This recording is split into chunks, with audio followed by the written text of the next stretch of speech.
everybody, it's Anna. Time for the Tuesday card in this week's tarot story.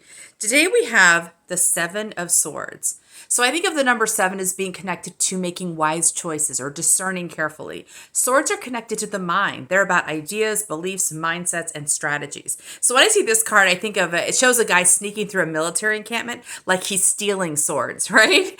So a lot of people think this card is about treachery or trickiness, and I guess you can read it that way. But the way I read it is from the 7 standpoint, and that is making choices. This guy is picking and choosing the swords that he wants, which suggests to me this card invites us to do the same about our own mindsets. So we're going through the world where we're kind of weighing this tool. We're looking at the tools we already have. Most of the tools we get, or actually all the tools we have when we start off in the world, are given to us by somebody else. There's somebody else's tools. We just get a whole toolbox from somebody else.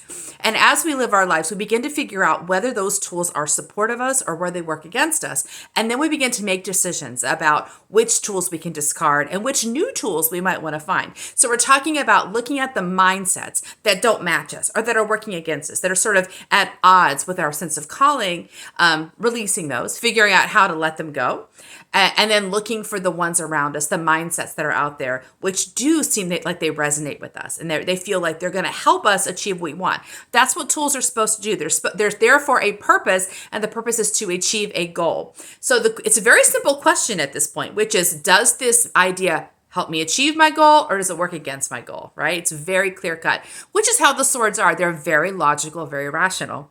So what occurs to me is yesterday we had the Sun. That's the Monday card. And the Sun is about really like understanding our own blessedness, the constancy of our state of blessedness in the world. We are constantly receiving love like the sun in the sky. We are always being fed. We're always being nurtured. And we are also a source of blessing and nurture in the world. That is something that is happening for us, whether we're noticing it or not. So the question is, can we become more aware of it and enjoy it more and sort of evoke it on purpose a bit more often in our lives?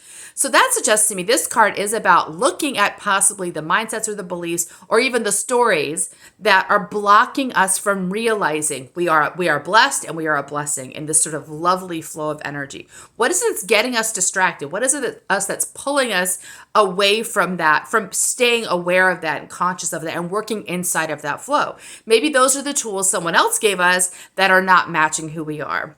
And we want to replace those tools with other tools that help our mind stay in the flow. We want our mind to be aligned with our larger purpose. So we want to help the mind be really well equipped for it to be our partner and our ally as we move forward. That's usually a challenge we find with people, with all of us, is that the mind tends to be out of alignment with call just because it has old tools that it hasn't really had help in sorting through yet. So consider how you might help your mind sort through those tools, release them, find new ones. See you tomorrow for our next card. Bye.